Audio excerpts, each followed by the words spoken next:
Hello hello hello hello hello hello সার্বজনীন শ্রী শ্রী শ্যামা পূজা উপলক্ষে সকল গ্রামবাসীদের উদ্দেশ্যে আগামীকাল সন্ধ্যে 7:00 দেখতে দেখতে কালী পুজো চলে এলো, আবার সেই স্কুল পড়াশোনা। আচ্ছা, আজ তো ভূত চতুর্দশী।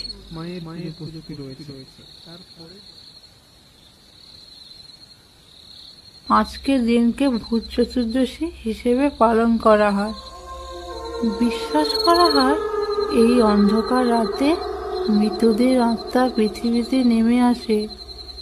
পরিবারের 14 পূর্বপুরুষের আত্মা তাদের প্রিয়জনকে দেখতে আসে। ওরে বাবারে, এবার কি তাহলে ভূত আসবে?